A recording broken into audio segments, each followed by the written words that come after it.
Bien, mis hermanos, pues hoy me tocó ya la cita para ir a renovar mi pasaporte mexicano.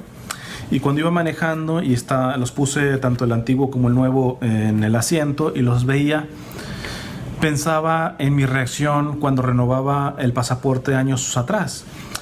Y no me dejarán mentir aquellos mexicanos que vivan fuera de México. A los que viven en México les parecerá una tontada esto, ¿eh? Y es que cuando recibimos algún tipo de documentación mexicana, pues nos puede dar nostalgia, nos puede dar orgullo, un sentimiento patriota, porque es como tener un pedacito de nuestra tierra, ¿eh?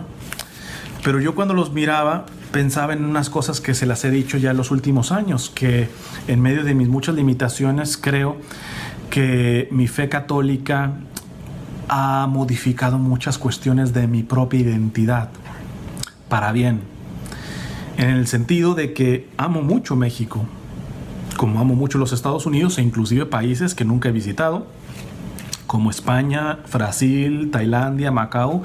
Hay países que les tengo un especial cariño aun cuando ni siquiera he visitado. Pero mi fe católica, para aquellos que no sepan lo que significa católico, católico significa universal. Cuando va tocando mi propia identidad, yo hoy puedo decir que ciertamente tengo orgullo de ser mexicano, pero no me define el ser mexicano, me define más el ser católico. A lo menos quiero definirme más por mi catolicidad y no por una cuestión de institucionalismo, ¿eh? Yo católico y aquel se define como protestante o como budista. No. Sabiendo que la Iglesia Católica es la verdadera fundada por Cristo, me apunta al deseo de Cristo. Y el deseo de Cristo está en las bodas del Cordero que narra el Apocalipsis. ¿A qué me refiero? Automáticamente cuando vi dije, ciertamente mi patria es México y siento mucho orgullo por tener mi pasaporte mexicano. Pero mi patria es el cielo. El padre de Santa Teresita, que es santo, San Luis, tenía una práctica muy particular que está en las actas del proceso de beatificación de Santa Teresa del Niño Jesús. Las hermanas de Santa Teresa, cuando fueron entrevistadas para ver si beatificaban a Santa Teresita, dan testimonio que a Santa Teresita, como a ellas les impresionaba una cosa que tenía su papá. San Luis, cuando se ponía a trabajar en los relojes, en su joyería y todo esto, dice que de pronto soltaba algún murmullo como la patria, o estaba pescando y de pronto salía la patria, o estaba sentado simplemente pasando el rato con Santa Celia, su esposa, la patria, o iba en un tren de peregrinación y de pronto así mirando la patria, y uno diría, quizá los que lo rodeaban, que no lo conocían bien, dirían, ay, cuánto ama a Francia. Nada que ver. Para él amaba bastante a Francia, pero la patria era el cielo. Ya después Santa Teresa del Niño Jesús hace una poesía agarrando esto que le aprendió su padre. Y cuando vean la palabra patria en Santa Teresa del Niño Jesús, la inmensa mayoría, el 90% o más de las veces que lo narra, traduzcan patria por cielo. Entonces yo veía mis pasaportes y digo, amo mucho México, como amo mucho los Estados Unidos, como amo otras patrias que ni siquiera he estado. Pero ¿saben qué? La neta, mi patria es el cielo.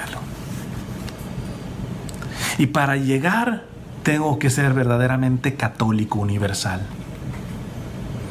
Y en automático se me vino la experiencia de un apologeta católico, tristemente antiinmigrante, que una vez en sus redes sociales publicó esta crisis de migración que está pasando, hasta las verdades eternas nos enseñan.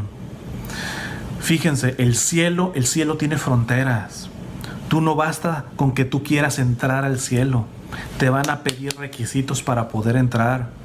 En cambio, ¿cuál es el único lugar que no tiene fronteras? Que tú puedes entrar si tú quieres entrar. Es más, te abren las puertas. ¿Qué es? El infierno. Y ahí muchos católicos babiecos, ay, sí, cierto. Yo le tuve que responder. Ya después de esto, pues evidentemente me sacó de su perfil y no me ha aceptado la invitación. No me bloqueó, simplemente ya no me acepta la invitación de amistad. Pero es que pues yo le comprobé que precisamente este argumento le da un balazo en el pie. Solito se da un balazo en el pie. Le digo, mira, es debatible esto de que las fronteras en el cielo y todo eso, pero te la voy a dar. Pensemos en los requisitos para pasar esa frontera, hermano. Y nos tenemos que ir a la Sagrada Escritura, porque las condiciones no las pongo yo, sino las pone Dios. No las pones tú, sino las pone Dios. ¿Y qué dice el mismo Dios? Dice nuestro Señor en Mateo 25, vengan benditos de mi Padre. Es decir, pásenle, éntrenle a estas fronteras del cielo, pásenle, porque tuve hambre y me dieron de comer. Tuve sed y me dieron de beber. Estuve desnudo y me vistieron. Fui forastero, inmigrante y me recibieron. Estuve enfermo y encarcelado y me visitaron. Y en ese mismo texto pone las cosas claras en el infierno: y vayan malditos al infierno, porque tuve hambre y no me dieron de comer, tuve sed y no me dieron de beber, estuve desnudo y no me vistieron, fui inmigrante, forastero y no me recibieron, enfermo y encarcelado y no me visitaron. Hermanos, la catolicidad nos hace referencia al cielo, pero nadie va a ir al cielo al estilo budista, yo solito, a la iluminación y el nirvana. No, no, no. Es imposible que haya santos egoístas. Los que suspiran como San Luis, la patria, no la quieren para ellos solitos, sino para todos. En el libro que estoy escribiendo sobre San Luis y Santa Celia les voy a contar cuántos actos de hospitalidad tuvieron, y algunos inclusive con peligro para ellos y para su propia familia, pero el corazón tan generoso, tan hospitalario de San Luis y Santa Celia. Ya cuando saque ese libro, que se está tardando bastantito, verán el calibre. Por algo son Santa Celia y San Luis en este momento. Pero era esa generosidad de su fe católica universal, orgullosos de ser franceses, pero más orgullosos de que su patria fuera el cielo. Y nadie puede anhelar el cielo si no lo anhela para todos. Y si lo anhelas para todos, explícame cómo tú puedes querer que todos vayan al cielo y aquí en la tierra le cierres la puerta y le des una patada. Los mismos padres de la iglesia, hermanos. Ya no me recuerdo si es San Gregorio de Niza o San Juan Crisóstomo, pero es más, en la publicación que hagan Semper Fiat les pongo la frase del padre de la iglesia. Ahorita no me recuerdo cuál es, pero pone el ejemplo y dice: a los primeros cristianos, ya se lo está diciendo, en los primeros siglos, parece que ya había antiinmigrantes, ya había puritanitos, ya había esta gente que quiere ir al cielo al estilo budista, ¿va? Yo solito, ¿va? O mi familia, mi esposita, mis hijitos, y que los demás se pudran en el infierno solitos, vamos para allá, ¿va? O de aquellos que dicen: no, sí, vamos todos, pero ¿sabes qué? Aquí en la tierra no vengas conmigo, no me vengas a tocar la puerta de mi casa, por favor. Es más, ni siquiera te la abro, ni siquiera te atiendo. Dicen los padres de la iglesia, dice: ¿cómo es posible que metas hasta tu burro adentro de tu casa, inclusive le laves las patas, y tu hermano se quede afuera de tu casa muriéndose de frío? Muchos de estos puritanitos, de estos apologetas puritanos antiinmigrantes, los he visto haciendo publicaciones de que Los Ángeles, cuántos homeless, cuántos desamparados tiene en las calles. Solamente nombran a los homeless para razones políticas.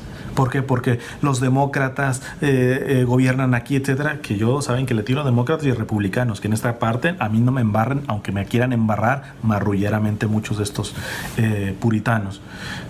Pero yo digo, ¿y cuántos de estos van a atender? Porque Jesús está ahí, aunque no les guste. Aún drogados estos hermanos, aún sucios, aún oliendo orines, ahí está Jesucristo.